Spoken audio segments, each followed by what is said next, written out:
Olá, sejam bem-vindos à quinta aula do nosso curso de Anatomia Animal. Nessa aula, nós vamos apenas revisar o conteúdo que nós vimos já nas aulas anteriores e responder algumas perguntas e curiosidades que vocês mandaram para a gente. Então, vamos lá. Nós começamos conhecendo a origem da palavra anatomia, que significa cortar em partes, que também faz referimento à técnica de dissecação. E que se tratando de animais, nós podemos usar o termo zootomia também. Por falar nisso, é uma disciplina obrigatória nos cursos da área da saúde e na medicina veterinária nós dedicamos mais de 400 horas a ela. A gente viu que ela estuda os organismos, tanto externa quanto internamente, e tanto macro quanto microscopicamente. Por termos uma infinidade de animal, cada espécie com a sua peculiaridade, nós comparamos elas entre si e também, eventualmente, com a espécie humana. A gente estabeleceu que os nossos animais de interesse seriam, então, os caninos, felinos, equinos, suínos, além dos ruminantes, os bovinos, caprinos e ovinos. Na anatomia existe a tal da nómina anatômica, que é uma padronização global dos termos anatômicos. E outra coisa que teve que ser padronizada foi a postura anatômica, que nos animais quadrúpedes é a de apoio em 4 membros, é a postura neutra nesses animais. Nós sabemos que existem outros planos, outras nomenclaturas específicas para determinadas regiões do corpo, mas que os nossos 3 planos principais são esses: o plano horizontal, onde tudo que for superior a ele será dorsal, e o que for inferior, o que for abaixo, será ventral. O plano transverso, o que for na direção do focinho, vai ser cranial. O que for na direção oposta, na direção da cauda, vai ser caudal ou posterior. E o plano medial, onde tudo que se aproximar do plano vai se chamar de medial e o que se afastar dele vai ser lateral. Então, nós começamos conhecendo o sistema locomotor, com ênfase mesmo no sistema esquelético, né? Já que a porção muscular é bem complexa e a gente não conseguiria abordar ela aqui, mas a gente viu que o esqueleto serve justamente para a fixação da musculatura, né? Que vai garantir a forma do corpo e a locomoção. Que o esqueleto serve também para o alojamento, para a proteção de alguns órgãos, como encéfalo, pulmões, coração, além de outras estruturas. Vimos que apesar de não termos, né, dos animais não terem ossos no abdômen, o esqueleto serve para a fixação da musculatura abdominal, faz a sustentação das vísceras. Nos ossos planos, nós temos a medula óssea vermelha, que vai fazer a hematopoiese, produzir as células do sangue, e que o esqueleto serve também para armazenamento e reserva de sais importantes para o nosso organismo. Apesar de aqui, né, ser uma representação de ossos longos, os ossos, de maneira geral, vão ter essa estrutura. Então, nós temos a diáfise, formando essa porção mais alongada, o corpo do osso, e as extremidades são as epífises. Nas extremidades, nós temos as cartilagens articulares, né, que se articulam com a cartilagem de outros ossos, formando as articulações. O osso é revestido pelo periósteo, ele possui uma parede de osso compacto e no seu interior o osso esponjoso, onde ele abriga também a medula óssea. E aqui, por ser um osso longo, abriga a medula óssea amarela. Ela não faz a hematopoiese. E também temos em animais jovens a linha epifisária, a linha de crescimento, que é onde vai ocorrendo o depósito de material para fazer esse osso se alongar, permitindo então o crescimento do animal. Depois de certa idade, essa linha é completamente calcificada. Além dos ossos longos, nós temos os ossos planos, os ossos laminares, que são os achatados, né? Geralmente, lá nós temos a medula óssea vermelha. Aqui, no caso, os ossos planos da cabeça, eles podem ser pneumáticos também, eles podem ser preenchidos com ar. Os ossos curtos têm mais ou menos as 3 dimensões proporcionais, né? Como os ossos do carpo, do tarso. Os ossos irregulares, que não correspondem a nenhuma forma geométrica, que aqui é o caso das vértebras. E os ossos sesamoides, que se desenvolvem junto às articulações, que aqui está representado pela patela, que é o maior osso sesamoide do corpo. Nós começamos, então, a conhecer a estrutura óssea de uma maneira geral dos nossos animais de interesse, né? Começamos pelos ossos do crânio, coluna vertebral e caixa torácica, que esse conjunto forma o esqueleto axial, e depois os membros anteriores e posteriores que formam o esqueleto apendicular. Nós vimos os ossos do crânio, que, exceto a mandíbula, são todos articulados por sutura, onde não há ou há um movimento extremamente restrito entre eles. Nós vimos que o crânio abriga e protege o encéfalo, além de outras estruturas sensoriais, né? Ou seja, parte da visão, audição, olfato, paladar, e parte do sistema respiratório e digestório. Aqui nós temos um crânio de equino, começando então pela mandíbula, depois osso incisivo, onde nós temos os dentes incisivos também, osso maxilar, nasal, frontal, lacrimal, zigomático, esfenoide e pré-esfenoide escondidos, o temporal, que é onde a mandíbula se articula, formando a articulação temporomandibular, o osso parietal e, entre cada um dos parietais, o osso interparietal. E, por fim, o occipital, que é onde a primeira vértebra da coluna vai se articular. A gente vê que, apesar de apresentarem formatos diferentes, os crânios são compostos basicamente dos mesmos ossos, mesmo em espécies diferentes, e que mesmo dentro da própria espécie a gente pode ter diferenças muito significativas no formato, né, desse crânio. Todos eles vão ter os mesmos ossos, mas com conformação diversa. Vimos que existem diferentes formas de representar a dentição dos animais, né, e que ela se adaptou ao longo dos anos de acordo com as necessidades de cada espécie, né, principalmente entre os caçadores, que são os carnívoros, e as caças, que são os herbívoros. Depois nós vimos a coluna vertebral, que nos animais ela é dorsal aos membros, aos demais órgãos, né? Caudal, a cabeça, e ela se estende até o fim da cauda. E ela aloja a medula espinhal, ela pode ser dividida entre regiões: cervical, torácica, lombar, sacral e caudal. E cada região tem vértebra com as suas características específicas, né? Cada animal apresenta um número variado de vértebras dentro de cada espécie, e mesmo dentro da mesma espécie, a depender da raça, a gente pode ter algumas diferenças aí no número de vértebras, principalmente a nível de vértebras caudais. Elas, de maneira geral, têm mais ou menos essa característica, né? Elas têm aqui um corpo, e entre um corpo e outro da vértebra, elas apresentam o disco intervertebral, que ele vai absorver o impacto, e é ele que causa as famosas hérnias de disco. Dorsal ao corpo, forame vertebral, né, que várias vértebras em sequência formam uma espécie de túnel, que é o canal medular, que abriga a medula óssea. E depois o processo espinhoso dorsalmente, os processos transversos lateralmente. A coluna cervical de todos os animais vai apresentar 7 vértebras, independente se for um cachorro pequenininho ou uma girafa, né? Nos nossos mamíferos, ela vai apresentar sempre 7 vértebras. A primeira vértebra cervical se chama atlas, ela tem esse formato, com as asas do atlas, as fóveas articulares que se encaixam no côndilo do osso occipital, né, aquele último ossinho do crânio, que formam a articulação atlanto-occipital. O áxis, que é a segunda vértebra, tem um processo espinhoso característico, né, esse processo alongado, e um processo odontoide, ou dente do áxis, que é por onde ele se articula com o atlas, formando a articulação atlanto-axial.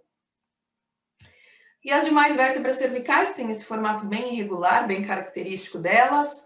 A sexta tem um processo transverso bem acentuado também. E a sétima já passa a ter característica de vértebra torácica. Na região torácica, nós vamos ter a formação do tórax, da caixa torácica, formado pelas vértebras, costela e externo. Para isso, as vértebras vão apresentar as fóveas costais, que são essas depressões, formando esses semicírculos, né? Que quando junta com a fóvea costal da próxima vértebra, forma um encaixe perfeito para a cabeça da costela. Elas têm um longo processo espinhoso, inclinado caudamente, principalmente na sua porção mais cranial. E aqui mostrando a junção, então, de duas fóveas costais, de duas vértebras seguidas, formando esse buraquinho que vai abrigar a vértebra na articulação costo-vertebral.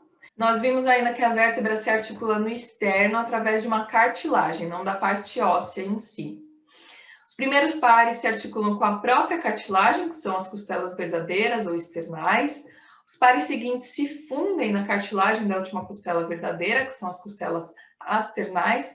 E, por fim, as costelas flutuantes, que não são articuladas ao externo. Na região lombar, nós já temos processos espinhosos não tão inclinados caudamente, eles são menores, mais quadrangulares, mas elas apresentam importantes processos transversos, né, que vão sustentar a musculatura e os órgãos aí da região abdominal. As vértebras sacrais nos animais são fundidas, formando uma estrutura só, o sacro. O número é variado entre as espécies, mas o sacro se articula no osso coxal, no osso da bacia, mais especificamente na porção do íleo, formando a articulação sacroilíaca. E, por fim, as vértebras caudais, que começam com um formato de vértebra semelhante às lombares, às sacrais, enquanto que as últimas têm um formato mais cilíndrico. E o número delas aí é bastante variado, inclusive dentro da mesma espécie. Quanto aos membros anteriores, aos membros torácicos, nós vimos que, comparado com os homens, os animais não apresentam a clavícula, né, esse ossinho da saboneteira. Mas depois todos eles vão apresentar escápula, húmero, rádio e una, vários ossinhos pequeninos que em conjunto formam o carpo, depois o metacarpo e as falanges. Nós vimos que não tem diferença tão significativa entre as espécies quando se trata de escápula e de húmero, mas a gente já começa a ter diferença ali entre o rádio e a una. Quanto aos ossinhos do carpo, também, apesar de termos mais ou menos a mesma estrutura, algumas espécies vão apresentar só um resquício de um ossinho, outras não apresentam determinado osso, em outras eles podem estar fundidos, isso depende da espécie, mas essa região do carpo dá origem aos ossinhos do metacarpo. E que, nesse caso, o metacarpo, o número de metacarpos vai variar bastante entre as espécies, já que a gente tem uma quantidade diferente de dígitos, né? Como, por exemplo, no equino a gente tem um dígito só, e nos carnívoros nós temos 5 dígitos. E, por fim, as 3 falanges de cada dígito, sendo que a mais distal ou vai estar envolta por um casco, né? Ou vai abrigar as garras, as unhas dos carnívoros. Já nos membros posteriores, nós temos os ossos do coxal, fêmur, tíbia e fíbula. Ainda no joelho, nós temos aqui a patela, depois o tarso, metatarso e as falanges. O coxal é um conjunto de 3 pares de ossos planos, íleo, isquio e pubis, unidos entre si por suturas, e ambos os lados são unidos pela sínfise pélvica, que é uma junção cartilaginosa que tem influência hormonal e que ela pode aí se abrir um pouco durante o parto, aumentando o canal da pelve. Esse canal é formado, então, pelo coxal, sacro e as primeiras vértebras caudais. Outra estrutura muito importante do coxal é o acetábulo, que vai se articular com a cabeça do fêmur. Nós vimos que também não existem diferenças tão gritantes entre o fêmur e a patela, mas que a gente começa a observar a diferença entre a tíbia e a fíbula, né, que ela vai estar presente aí por completo nos suínos e carnívoros, e apenas o resquício em bovinos e ela fundida nos equinos. Analogamente aos ossos do carpo, os ossos do tarso também têm uma apresentação semelhante entre as espécies, exceto que alguns ossos podem não estar presentes ou podem estar fundidos em alguma dessas espécies, mas eles vão originar os ossos do metatarso. E, por fim, o metatarso e as falanges, basicamente a mesma coisa que no membro torácico, exceto que os carnívoros geralmente apresentam somente 4 dígitos nos membros posteriores. Depois nós passamos para o sistema nervoso, que é o sistema que comanda todos os outros sistemas do organismo, que ele vai ser responsável, então, por captar o estímulo, processar e gerar uma resposta, seja ela consciente ou inconsciente. Nós vimos que os neurônios são as principais células desse sistema e que eles não estão presentes só na cabeça, mas no organismo como um todo. Nós temos outras células também que fazem a proteção e a nutrição desse tecido. A gente viu que pode dividir anatomicamente o sistema nervoso em central e periférico. No central, nós temos o encéfalo, formado pelo cérebro, cerebelo e tronco encefálico. Nós temos também a medula espinhal. Essas estruturas, além de estarem alojadas em estruturas ósseas, elas são revestidas por meninges. E nós temos o sistema nervoso periférico, que gera, então, origina os nervos cranianos e os nervos raquidianos ou espinhais. Bom, o cérebro ele pode ser ainda dividido em telencéfalo ou hemisférios cerebrais, que são responsáveis aí pelo processamento das respostas motoras, da memória, aprendizado, inteligência, porção auditiva, visual, enfim. É onde nós temos os giros e sulcos.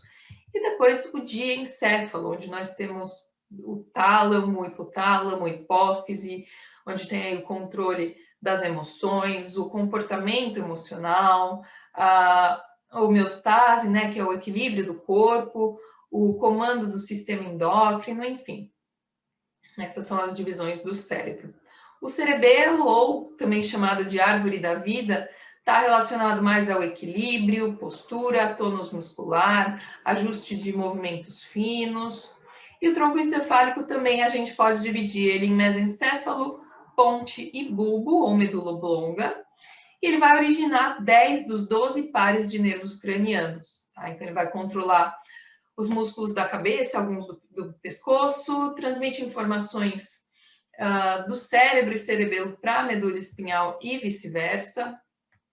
É também nessa região de bulbo que acontece o que a gente chama de decussação, né, que é a troca de lado das fibras nervosas. Por isso, se a pessoa teve um AVC do lado esquerdo do cérebro, ela fica com sequelas do lado direito do corpo. A gente comparou ainda o formato mais arredondado do encéfalo humano e mais ovalado, mais achatado do encéfalo animal, principalmente pela posição da cabeça e da sua relação com a medula. Também comparamos proporcionalmente o quanto essas estruturas ocupam nos crânios. Depois a gente viu a medula, que ela é abrigada pelas vértebras, mas que ela não vai até o final da coluna, ela termina ali na região de L5 nos cães, L7 em felinos e equinos, e ela termina em formato de cone medular, tá? E depois ela origina a cauda equina. Ela transmite os estímulos da cabeça para os nervos e vice-versa, e ali também ocorre o arco reflexo. A medula origina, então, os nervos espinhais ou raquidianos, que vão inervar a musculatura e a pele do pescoço, do tronco, da pelve, dos membros, da cauda, enfim. Na região dos membros, esses nervos eles vão se agrupar, formando o plexo braquial, para fazer a inervação do membro torácico, e o plexo lombosacral, para fazer a inervação dos membros pélvicos.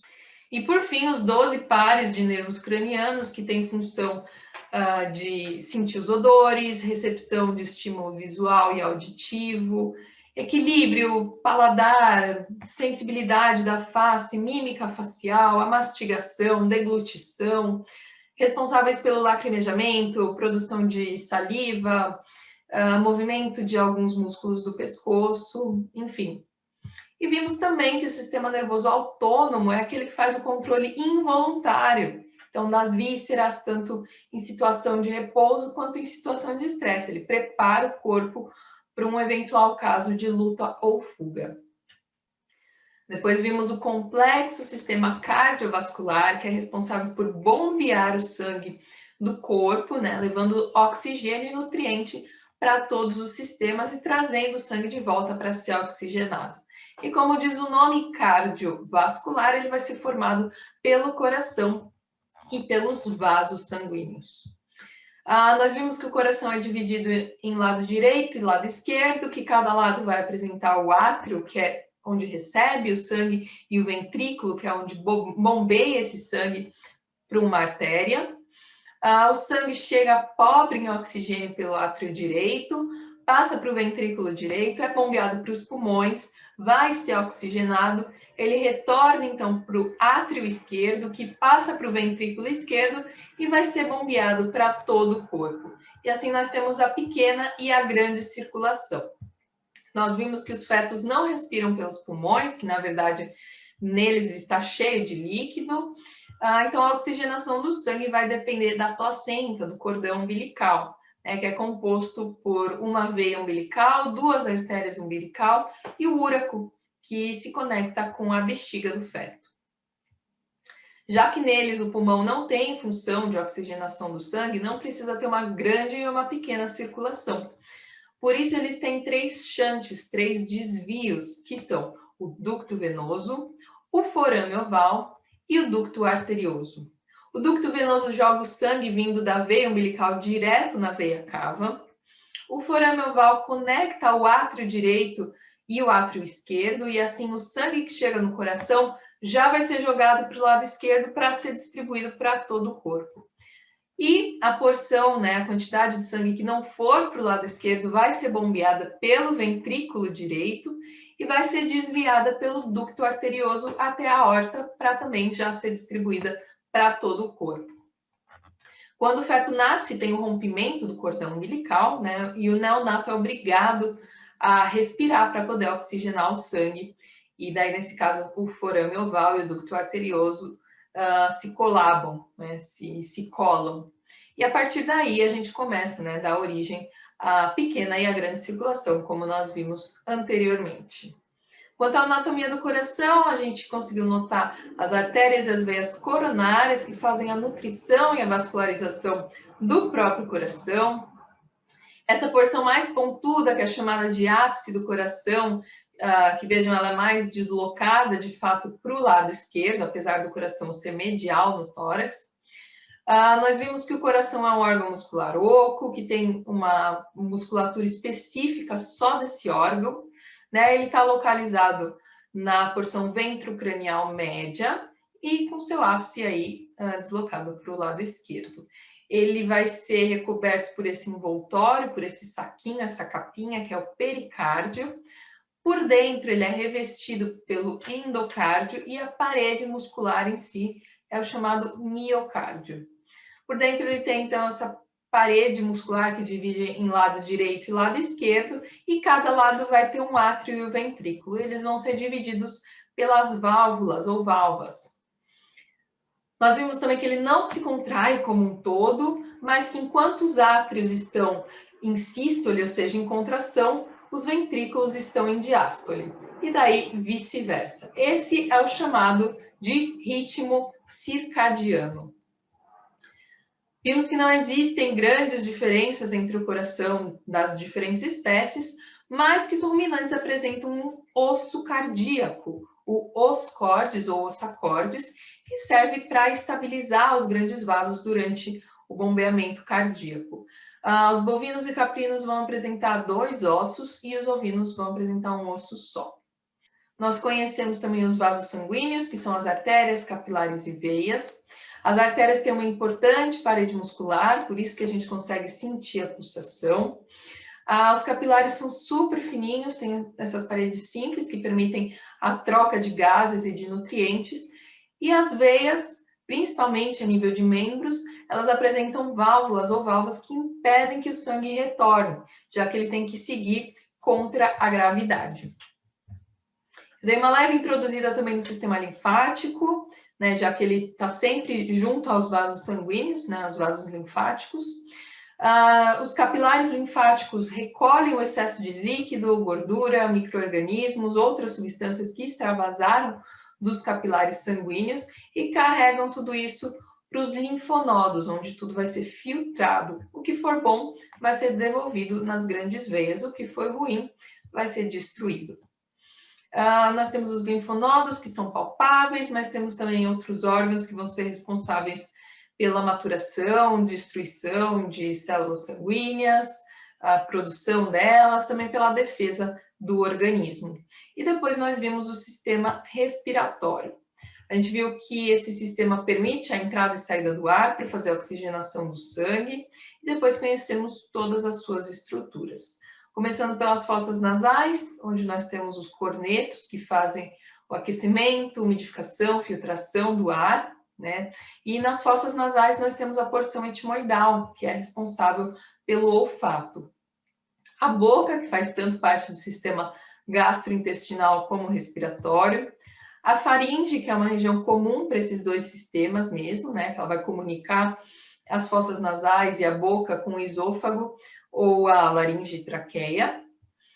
E a laringe é justamente formada por osso e cartilagem, que fazem o fechamento da garganta, principalmente pela cartilagem epiglote, né, que ela se fecha quando engolimos algum alimento, saliva, algum líquido, impedindo que esse material penetre nas vias aéreas, né? E a traqueia, que vai conectar tudo isso com o pulmão. A traqueia se bifurca na carina, dando origem depois aos brônquios, que vão se dividir dando origem aos bronquíolos e, por fim, os alvéolos, que vão fazer a hematose, vão fazer a remoção do gás carbônico e fornecer oxigênio para o sangue. E, por fim, nós vimos que o diafragma, que é um músculo que faz a separação do tórax e do abdômen, que ele é presente somente em mamíferos, e que, junto com os músculos intercostais, eles vão realizar os movimentos respiratórios, fazer a inspiração e a expiração. Depois nós vimos o sistema urinário, que é o principal sistema excretor, que faz a filtração do sangue para a eliminação de resíduos tóxicos. Ele faz isso através da produção da urina, além de também ser responsável pelo transporte e armazenamento dela. Ele vai regular a hematopoese, a formação de ossos, níveis de cálcio, fósforo, controle da pressão arterial, enfim.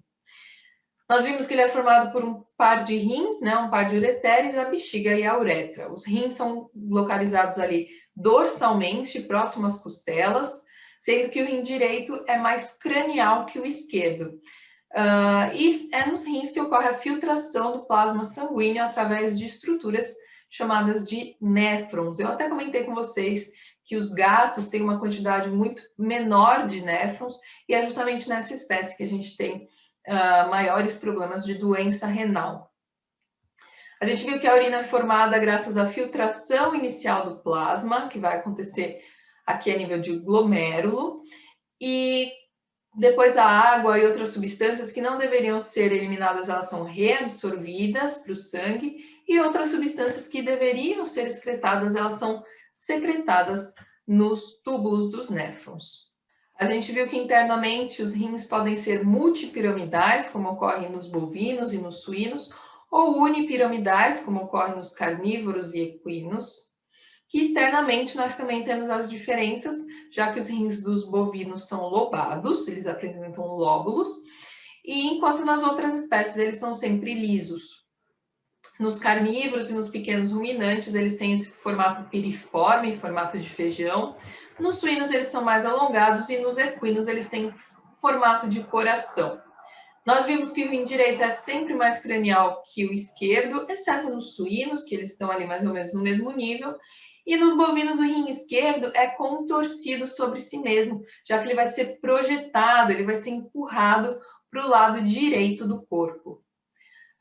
Vimos a função dos ureteres, que é somente carregar a urina através de contrações voluntárias até a bexiga. A bexiga vai ser um órgão oco que vai armazenar essa urina, que por fim vai ser eliminada pela uretra. A uretra nas fêmeas serve só para carregamento da urina, já nos machos, além da micção, ela também serve para ejaculação. Nas fêmeas, a uretra ela é mais curtinha, nos machos, exceto os felinos, a uretra já é bem mais longa, já que ela tem que acompanhar todo o caminho do pênis. A exceção são os felinos, porque nessas espécies o pênis está na região perineal, muito próximo da onde seria a vulva, mas mesmo assim a gente tem diferença de espessura entre os machos e as fêmeas, e os machos acabam desenvolvendo muito mais problema de obstrução. No sistema reprodutor, nós vimos que a sua função é basicamente a perpetuação da espécie.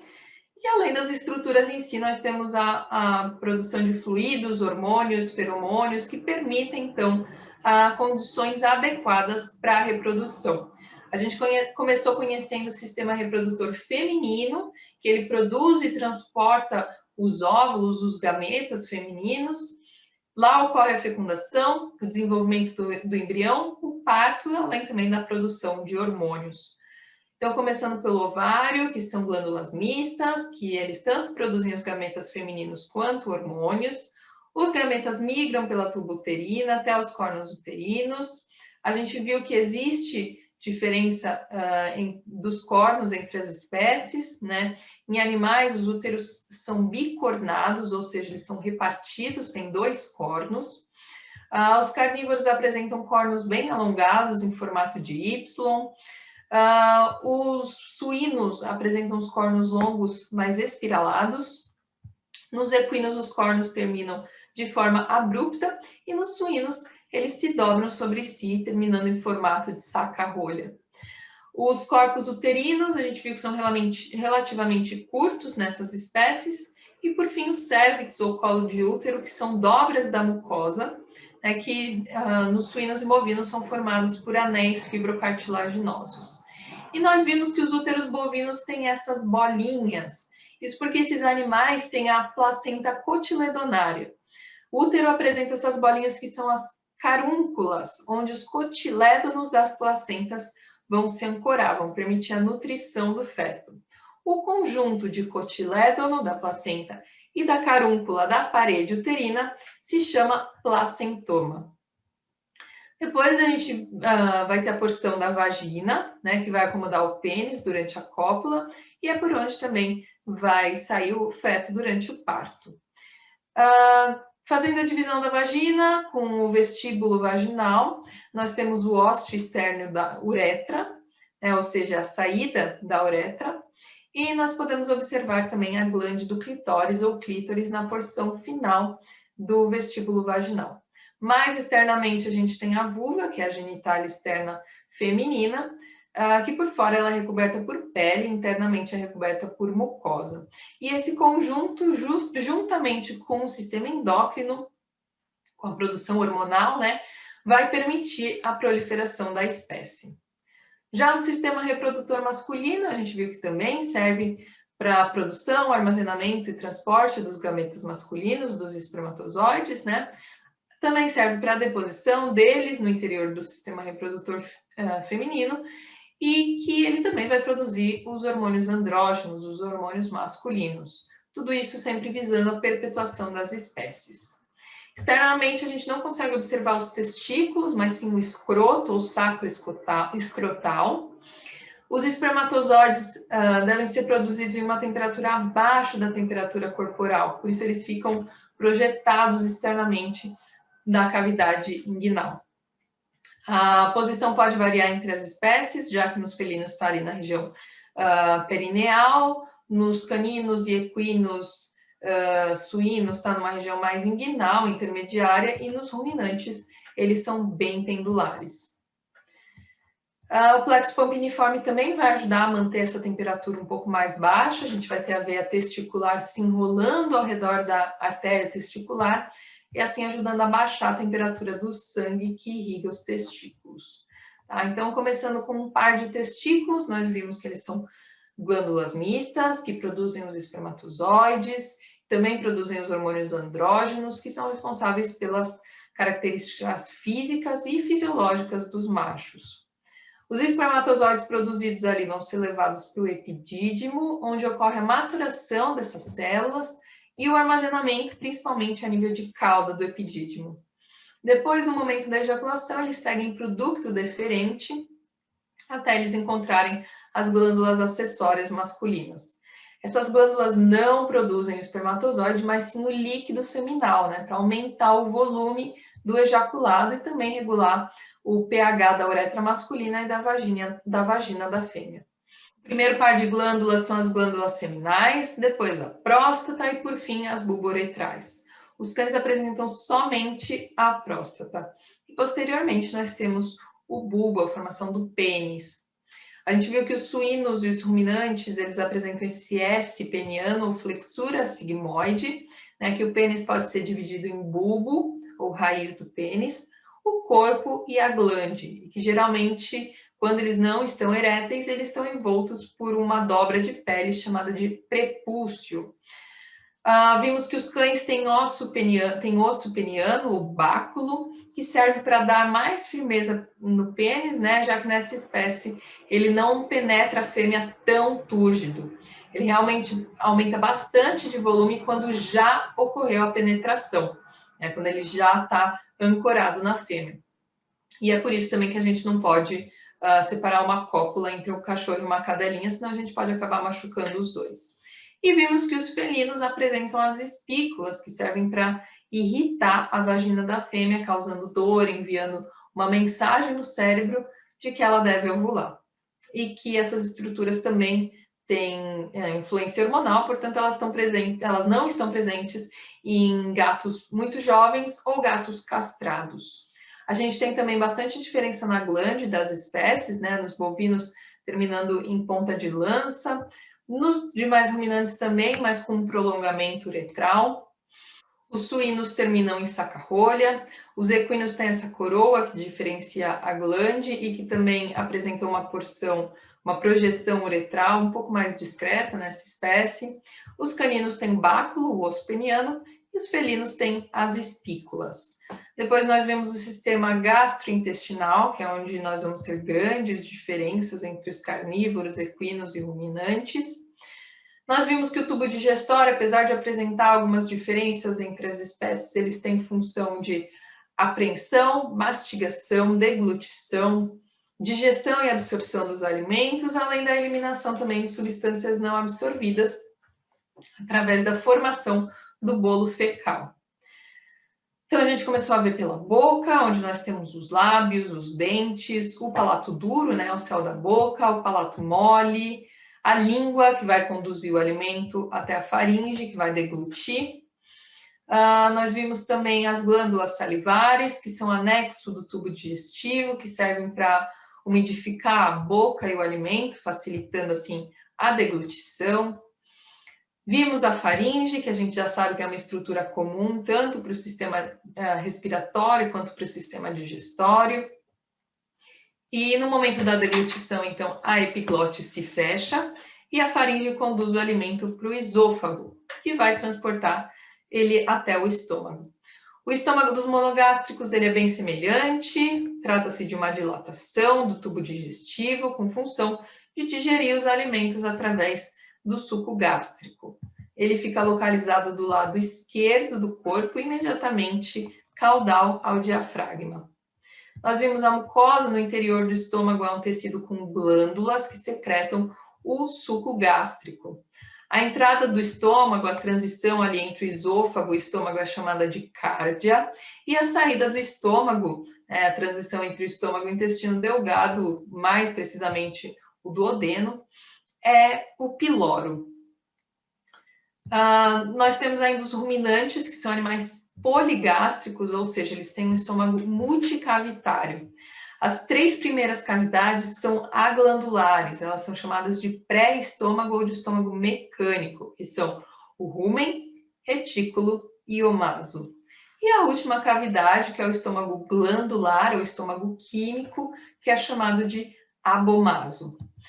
A gente viu que esse complexo estômago ocupa quase 3/4 da cavidade abdominal nos ruminantes, preenchendo praticamente todo o lado esquerdo, exceto pelo espaço que é ocupado pelo baço e parte do intestino, sistema reprodutor feminino também. Por conta disso, o rim esquerdo vai ser deslocado para o lado direito do corpo. A gente viu que a mucosa do rumen possui papilas. A do retículo tem as células reticulosas, assim, em formato de favo de mel. No omaso, ela apresenta várias pregas, parecem várias folhas, por isso ele é chamado de folhoso. E o abomaso é o tecido glandular semelhante ao estômago dos monogástricos. Essas 3 primeiras porções elas vão abrigar micro-organismos fermentadores de fibra e elas vão ter uma mucosa absortiva. Já essa última é só para secreção do ácido, muco, hormônios, enfim. A gente viu que os ruminantes fazem a ruminação, ou seja, eles apresentam esse hábito de regurgitar o alimento que já foi ingerido, que está lá no rumen, no retículo, remastigá-lo e engoli-lo novamente. Isso faz com que as partículas tenham o seu tamanho reduzido e que elas consigam passar para o omaso. Lá no maso, a água vai ser absorvida, vai reduzir o volume desse material, que vai conseguir passar para o abomaso, onde ele recebe o suco gástrico. Depois nós vimos que é no intestino que acontece a absorção de água dos alimentos, primeiramente no intestino delgado e depois no intestino grosso, que é a porção final. O intestino dos carnívoros é o que mais se assemelha ao dos humanos, com alimentos saindo ali do estômago, passando pelo duodeno, jejuno e íleo, posteriormente o seco e os cólons do intestino, cólon ascendente, transverso, descendente e terminando ali no reto. Os equinos têm intestino delgado, semelhante a eles, mas eles têm o seco já do intestino grosso super desenvolvido, ocupando boa parte da porção direita do abdômen. E as alças do intestino grosso elas se desenvolvem em duas camadas, uma ventral e uma dorsal. Começando pelo cólon ventral direito, cólon ventral esquerdo, cólon dorsal esquerdo, cólon dorsal direito. Depois o cólon transverso, cólon menor e, por fim, o reto. E o intestino dos ruminantes se inicia também de forma bem parecida, né? O duodeno, jejuno, íleo. Depois o seco, não tão desenvolvido quanto nos equinos. O cólon maior, que vai ser toda essa estrutura. Cólon transverso, cólon descendente, cólon sigmoide e reto. Vimos a importância do reto, do ânus na medicina veterinária, que além de eliminar as fezes, é por onde nós fazemos a aferição da temperatura e do controle gestacional, através da palpação retal. E, por fim, as glândulas anexas, que liberam as suas secreções no duodeno. O fígado, que produz a bile, que vai ser armazenada na vesícula biliar e depois secretada no duodeno. Os equinos não apresentam vesícula biliar, eles não armazenam esse material. E o pâncreas, que vai liberar o suco pancreático no duodeno também. Depois nós vimos bem brevemente o sistema endócrino, que vai ser composto pelas glândulas endócrinas e glândulas mistas, né, que são todas as glândulas que produzem, que liberam hormônios, que são aqueles mensageiros químicos, que vão ser liberados na corrente sanguínea para manter a homeostase, o equilíbrio do corpo. Eles controlam o humor, o crescimento, o metabolismo, enfim. A gente viu que é um conjunto de órgãos que eles não se comunicam fisicamente entre si, mas sim através dos hormônios, através desses mensageiros. O hipotálamo comanda o sistema endócrino, né, além do sistema nervoso autônomo, que controla aí a temperatura corporal, batimentos cardíacos, digestão, enfim. Ele é intimamente conectado com a hipófise e também comanda e regula o sistema endócrino. A pineal controla o ritmo circadiano através da luz, portanto, controla também o ciclo reprodutivo dos animais sazonais. Tireoide e paratireoide atuam na regulação do cálcio do organismo. Tireoide também produz o T3 e T4, que regulam o metabolismo celular. As adrenais respondem ao estresse, produzindo e liberando corticosteroides e catecolaminas, como cortisol, adrenalina. O pâncreas produz hormônios, como insulina e glucagon, que controlam os níveis de glicemia, do açúcar do sangue. Testículos e ovários produzem os hormônios masculinos e femininos. A placenta produz o hormônio que permite a manutenção da gestação, e o útero vai atuar principalmente no momento do final da gestação e do parto, liberando hormônios que permitem a dilatação e a contração uterina. A gente viu que outros órgãos também possuem tecido endócrino, também são capazes de produzir hormônios, mas que não é a sua função principal. E por fim, a gente conheceu o sistema tegumentar, que é o revestimento do corpo, ou seja, a pele e os anexos. Vimos que eles têm diversas funções, desde proteção, controle de temperatura, balanço hídrico, camuflagem, comportamento, seja sexual, seja de defesa. Servem para facilitar a locomoção, auxiliar na caça, na disputa por fêmeas, síntese de vitamina D, produção de leite, de feromônios. Enfim, vimos que ele é formado por duas camadas, a derme e a epiderme. E nós temos os pelos queratinizados, as glândulas sebáceas, glândulas sudoríparas, não tanto nos carnívoros, células produtoras de melanina, que fazem a coloração da pele, enfim. Vimos as vibriças, os bigodinhos, que levam as informações do ambiente para o sistema nervoso, para serem processadas, então elas funcionam como espécie de órgãos táteis. Vimos a diferença de córneos e chifres, que os córneos têm essa porção óssea, são prolongamento do osso frontal, e tem depois a porção queratinizada, que tem crescimento contínuo durante toda a vida do animal, eles não são nunca trocados, né? Que é o caso dos bois, das cabras, ovelhas, búfalos, enfim. E que nós temos também nos chifres, que são uma espécie de osso esponjoso recoberto por um tecido aveludado, que eles têm influência hormonal e que eles caem sempre depois da estação de monta e voltam a crescer para a estação de monta do ano seguinte. Vimos dos cascos também, que são estruturas queratinizadas, que recobrem a última falange, que permitem a locomoção desses animais. Nós temos os biungulados, que apresentam 2 cascos, como os ruminantes, e os monoungulados, que apresentam somente um casco, como é o caso dos equinos. Vimos que para nascer esses animais apresentam uma membrana macia, que é chamada de eponíqueo, ou cápsula decídua, que ela vai se desgastar logo nos primeiros passos. Vimos as ungículas ou as garras dos carnívoros, que tem essa porção de sabugo, que é vascularizada e inervada, que se você cortar vai doer e vai sangrar. E tem a porção de queratina, que vai ser fixa nos caninos e vão ser retráteis nos felinos, graças a um pequeno ligamento que recolhe a última falange. Por fim, vimos a glândula mamária, que é a maior representante dos mamíferos, que se apresenta em número variado, de acordo com a espécie. A gente viu que ela é uma glândula sudorípara modificada e que ela está presente tanto em fêmeas, mas em machos também. Vimos que os bovinos apresentam uma única cisterna do teto e um único ducto. Já os equinos e suínos apresentam 2, suínos até 3. Os caninos e felinos apresentam várias cisternas, vários ductos, que, por curiosidade, é o mesmo que acontece na espécie humana. E vimos que o leite é um filtrado do plasma sanguíneo que serve tanto para nutrição quanto para proteção do filhote, já que a gente tem também a passagem dos anticorpos da mãe. E essa foi a referência que nós utilizamos no decorrer do curso. Eu espero que essa aula de revisão possa ter reforçado o conteúdo para vocês, que possa ter tirado eventuais dúvidas, que vocês tenham gostado muito desse curso que é tão importante para a nossa formação. Nos vemos em breve. Tchau, tchau!